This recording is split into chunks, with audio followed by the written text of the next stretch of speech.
Hello, we're in England, going to do 3 engravings. These engravings are wonderful things, and they're particularly wonderful to me because I was born in Warwick in England. I was actually born in the high street above a shop. I wasn't born in a hospital.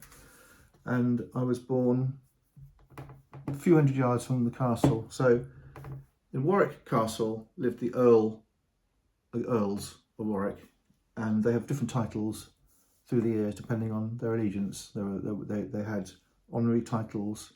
There was a duke, there was a lord, blah blah blah. So there were the Earls of Warwick fundamentally, and I'm going to have to simplify it because it's such a curious story. Warwick town was a Roman fort built on a rocky outcrop, and the Normans came 1,000 years later and took over the whole of England by force, not by friendship, by force.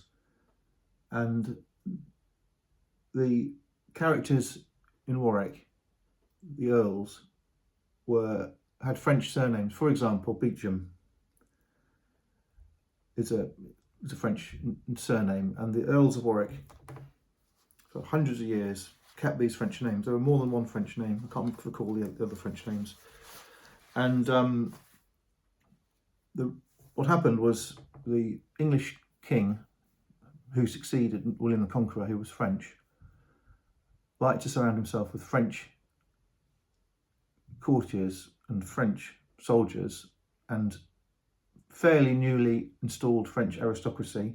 And over a few hundred years, the French invaders, occupiers, sort of turned into English aristocracy. But in the 1400s and the 1300s and the 1200s and the 1100s, the lords spoke French when they were in England. And by curious irony, Thomas Beauchamp, this fellow, who was the Earl of Warwick, 11th Earl of Warwick, I think he was a soldier who worked for the Black Prince, who fought, for example, the Battle of Crécy at a time when the English Norman king had claims on French land and did have French land. For example, Bordeaux was an English town, Rouen was an English town, Calais was an English town. So it goes on like that. So the French-speaking Earls of Warwick were actually soldiers working for the English king who had French pedigree, ancestry, and they would go to France and they would try and take land and defend land. And some of the lands that the Warwick Earls defended were right down to the Pyrenees in the north of Spain. And often it was acquired through marriage, and often it was given away through settlements and treaties. So it was the borders moved around all over the place, the English-French borders in France, whereas of course the borders in England remained fairly stable. The reason the King of England had these lords is because the lords could produce money, and they could produce cattle and horses and oak and weapons and soldiers. And the purpose of Warwick was a garrison, really, to raise funds and supplies so that the English king could defend himself in England and of course go across to France. That's what it was all about. So we've got the tomb of Thomas Beauchamp.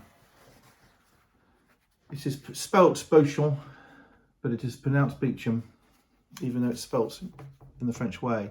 So in 1370, this tomb was made a few years after he died, and he's buried there with his wife.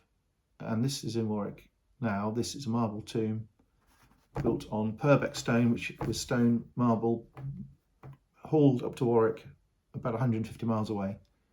This thing is a wonderful, wonderful thing. And on the side of the tomb,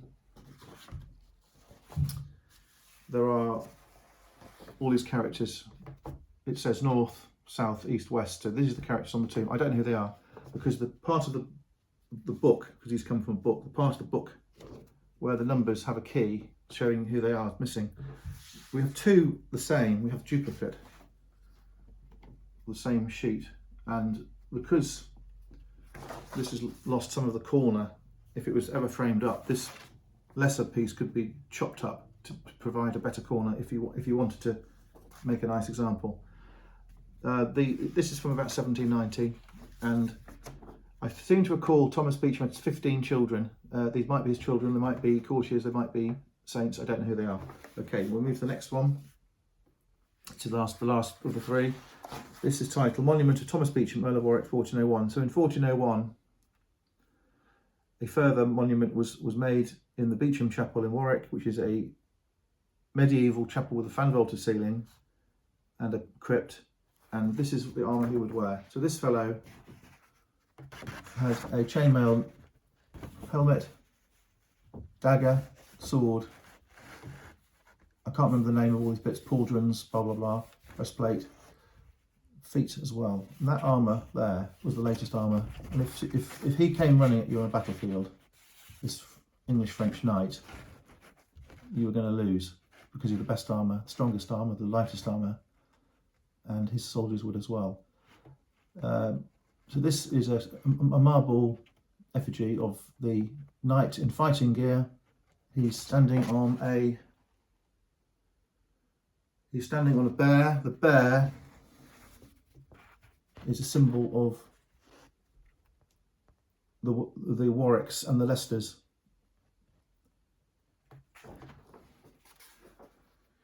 And this is the actual tomb. The wills of all these knights, I only read this yesterday, that the wills of all these knights were quite intricate, and it described how they wanted to be buried and remembered. For example, what probably was this Earl wanted, he described it as a clean coffin. You can see it's plain. Clean was the word for plain. The coffin itself is plain, of course it is, as the will goes, but then the people afterwards thought they'd better improve it and give him all his effigies. But because some of these English, French nobles were buried in France, often if they were killed in battle, or if they died of plague, for example, because this one, I think this one died of plague, one is in France. Often the wills had quite intricate instructions about what to do with the body, and bodies were often moved around after they died, and sometimes the bodies were actually divided. For example, a knight could say, I want my heart buried in one place, I want my head buried somewhere else. There was a lot of strange things going on. So these are religious funerary engravings out of a church. They're ecclesiastical, they're very Gothic, but they show history, they show real people. And the Earl of Warwick was historically, way after the Middle Ages, he was the richest man. The Earl would be the richest man in England up until around 80 years ago, and he was very close to the royal family, and he was Protestant, and he had the power to pick and choose the people who advised the king, and by implication would have an influence in picking the way that succession went. Okay, thanks for having a look.